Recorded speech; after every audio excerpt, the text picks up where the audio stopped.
Alright, just as usual, we can review some of the things we have already went over before in the smoke tutorial.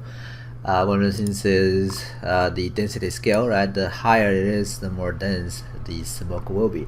You can hold it down shift and drag to create a region for the render to only update. And you can change the density to something like 10 just to visualize the difference. And as you can see now, it becomes a more dense smoke. Okay, so right out of the back you can really refine the density after the simulation. Okay, so to me this is too much, right? I don't really need it to be that strong, but that could be something you need. I'm gonna toggle that back to 1 for now. Okay, I think it's good enough. Maybe a little bit bigger than that, 1.5. just to have some fun with it. Okay, smoke brightness is basically how much light it will be able to emit. Okay, so 1 is not, and lower than that is sucking light in, bigger than that is going to make it super bright. So I'm going to change that to 1. I don't really need to have them getting brighter. One of the things I do realize now is that while I'm tweaking those things, I probably need to have better lighting. As you can see now, the shadow here are blue on the building. The reason is because they're getting environment lighting from the blue sky, right? And my lighting doesn't even have that. Now if you take a look at my lighting, I do have 2 lights. Distant light for the sun, environment light for the sky. So I'm going to change the lighting color of the environment lighting by go to the environment light and double click on the light color. I'm going to choose this picker here and click on the sky to pick the color from there. This is going to give me exactly the color of the sky, which is what I want. Now comparing the density, I think they're close, so I'm not going to try to do something there, but maybe a little strong for now. I'm going to change that back to 15 instead of 0.2 just to make it a little darker. Alright, that feels better now. And for the sunlight, which is our distance light here, I'm going to change that to some kind of like a sunlight color. So it should be more like a brownish color like this. So I'm going to pick one here. Okay, and let's take a look. Alright, I think it could be stronger, so I'm going to change the value here to something higher. And maybe just a little bit more saturated by dragging the saturation up, and higher intensity too. Just trying to get exactly the same results we're getting from those guys. I'm not sure what exactly the color is going to be like on these guys, but this is shot around 4 or 5 p.m. so the color should be slightly tinted to a brownish color, so I would say this is okay. Maybe just a little bit more intensity because it's pretty strong in my opinion, so I'm gonna go ahead and change the exposure from 0 to 2. Oh, that's too much. Back to 1. Alright, that's better. Maybe even just 0 and crank that up just a little bit on 1.2 or so. Alright, so I'm happy with that now. I'm gonna go ahead and do some more settings in the material. So let's go back to the material, grab this one, and let's take a look at other things. The smoke color is gonna be the multiplier with the actual color, so if you wanted to tint it with some more other different colors, you can of course change this color. Scattering phase kind of like is determining like how lights will go through, right? A smaller value will give you a more go through results, and bigger value will prevent the light to go through. So don't really want it to do anything with that. Change that back to 0. We don't have any fire, so let's leave that. Shadows is something you can control here. If you wanted to have a heavier feel about this, you can maybe crank up the shadow density to Let's try 10, and the shadow will behave to be heavier, and you can see it feels more like those dense, heavy smoke, right? And of course that's pretty much artificial instead of realistic, but all those things available here are not supposed to be for you to make it more realistic, but more art directable for you, so you can change like the appearance of the actual smoke without having to tweak a lot of the things in the simulation stage. So shadow color of course can be something else too if you wanted to try something different, like I don't know, I don't really think it's needed to be changed to something or anything else, so I'm gonna reset it to default. Okay, alright, so that's the important ones. And so again, density controls the density, and brightness, almost like emission. Smoke color is the multiplier. Scattering phase determines how light goes through it. Oftentimes you wanted to change that when you have a light behind it and you want to create those light poking through effect. You may want to give it more light going through effect by lower down the value just a little bit. Okay, zero that out. We have actually went through this in the previous class. Shadowing is something pretty self-explanatory, so we don't need to do anything over there. Okay, smoke field is something we can really change a lot about the appearance of the smoke. First of all, the clamping, right? We can use fit to range to tell it to be a different kind of like density, and remapping basically the density. So our source range will be coming from 0 to 7. We can downgrade that to 0 to 1 to give us a much more weak result if you wanted to, or you can crank it up to 1 to 16 and stretch the density up to something twice as much. So yeah, that's another way you can change the density of the smoke. Again, those are for you to art direct the appearance, not trying to trying to make it more realistic. So I think I can maybe make that to be just a little bit thicker, like 8 or so. Okay, now you also wanted to actually go ahead and click through the animation and take a look at other frames, because they also matters, especially later frames. Those are the frames you don't really check often, and those could become problem if you don't really know what they look like this is probably too much, right? Because I have really cranked up the density down the way, like a little bit more here and a little bit more here. Okay, so you may want to think about in a global scale, right? Check different frames and see if you're getting the desired result. So I'm gonna say maybe that's too much of the remapping, right? I can go back even to the general and tell it to be just maybe 1.2 to compensate that. Or another thing you can do instead of trying to change the global density is that you can actually remapping it using the lookup ramp. So you can check that out, and I can say for those really weak ones, I just want them to disappear. I just need to go here and change the graph. So all I have to do is make the low density ones disappear by dragging that one down. You can see now I'm basically cutting out those low density smokes. Alright, so maybe just a little bit and a little bit, and eventually disappear down the way. Alright, so that helps me a lot to really eliminate some of the smokes that is too scattered around and maybe a little bit more destructive than I wanted them to be. Okay. Alright, so that's remapping. I'm gonna close that. You can click on this arrow to expand or shrink this graph. So move down, you can do the contour, right? You can change the contour of the shape of the smoke, right? You can change the width to make it wider. Don't really change those guys, so turn that off now. You can clip it out using soft clip.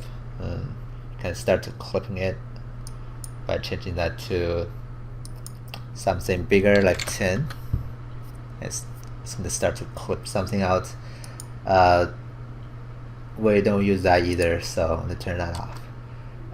You can also clamp these guys, so you can tell it to the minimum will be not 0 but 0.1, so that you can make sure that density doesn't go lower than 0.1, which is weird. So I'm not gonna do that. Okay. Now final scale is the final multiplier to the final density. So this is almost the same as the density scale here. Just another multiplier for you to do some fine tuning. Okay, that's basically what it is. Oftentimes the primary ones you use is fit to range and lookup ramp to remap it. Alright. Now moving on to the noise is actually where we can really utilize those rest field we created. You can enable that and take a look. The default setting will actually add some noise right on top of the smoke. Now it's really rare to need this kind of like adding effect, so you probably want to change the mode to scale, right, to multiply the noise on top of the smoke.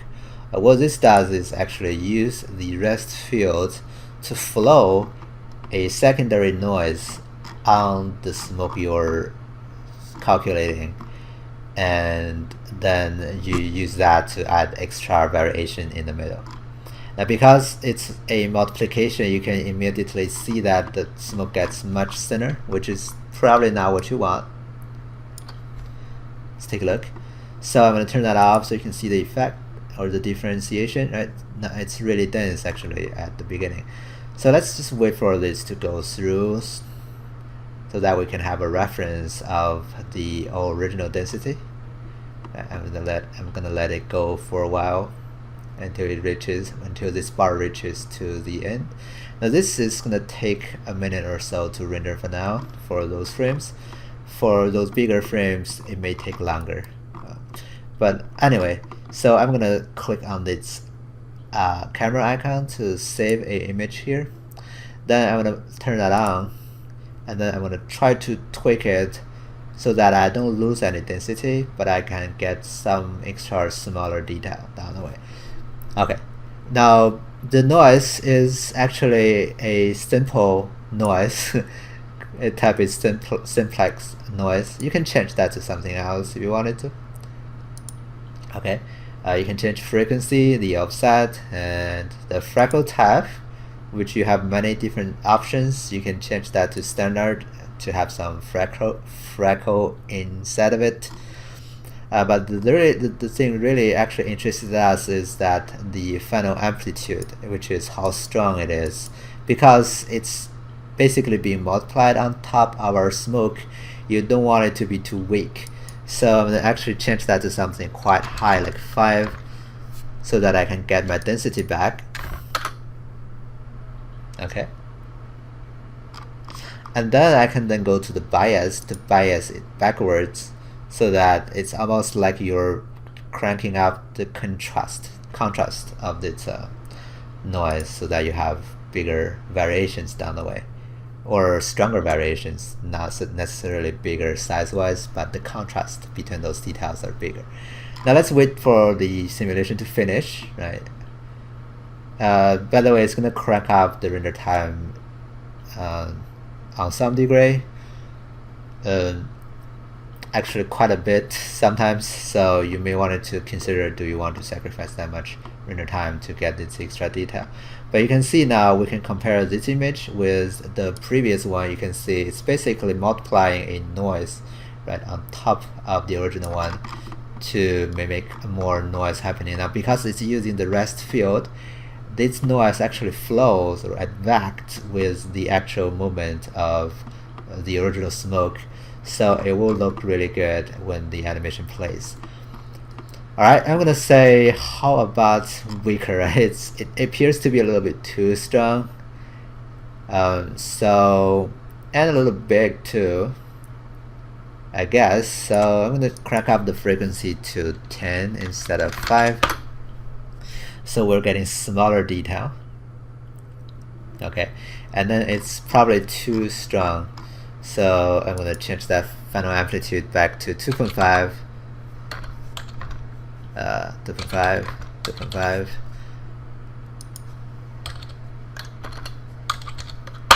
And oops, not 52, 2.5 actually. And I'm gonna actually drag the bias back a little bit.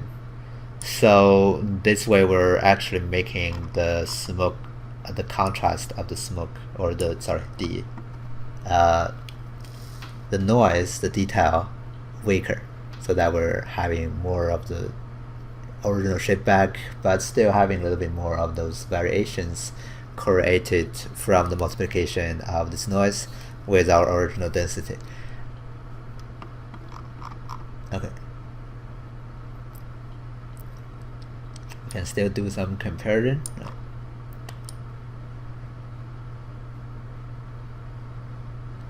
Look how much detail it's actually added to the render, but sometimes you may like this, sometimes you may not. So don't always try to do this. If you think you're getting a really nice shape that you do enjoy, then by any means don't try to do something that is not necessary, right? To me, I think I don't really need it to be that strong. So I'm gonna even make it weaker. Instead of 2.5, I'm gonna go for 1.25 just to make that half the size of the original one. Right. And here I'm gonna change the bias up to just to get some of the density back again. Again, comparing to the old one, I think I'm losing too much detail, so I'm gonna bias it up.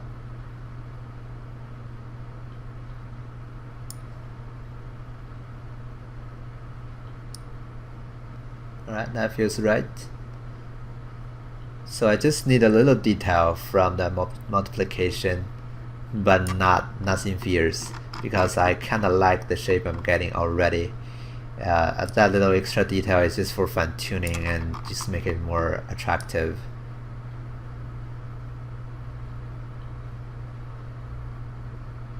It's not finished rendering, so that's why we're seeing noise.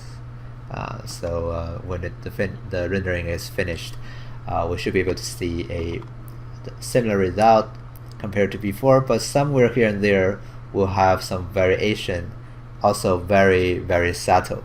And that's what I'm going for. But again, depending on what kind of artistical approach you're trying to achieve, the method or the values could vary dramatically.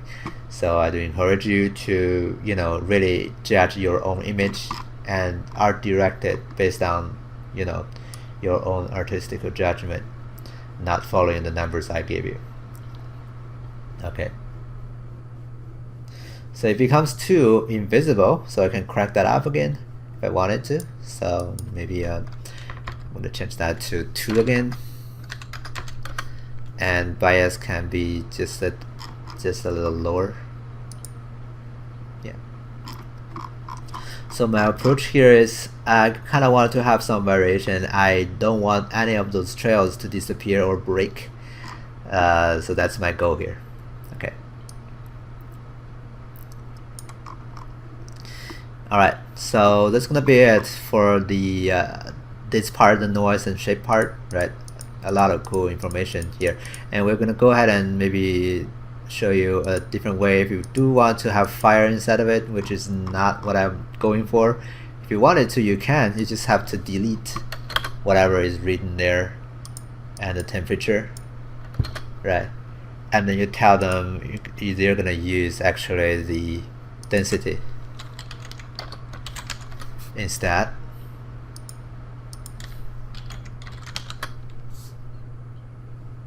Stop the simulation and re-render. It's calculating. As you can see now, it becomes fire, and you can remap whatever you wanted to go for, like the density of the temperature. You can fit to range. The density was ranging from, again, 0 to 7 kind of range. I'm going to change that to 0 to 10 or 14. Now the more I make this number is, the lesser, or the more actually the fire will be. So I'm going to change that to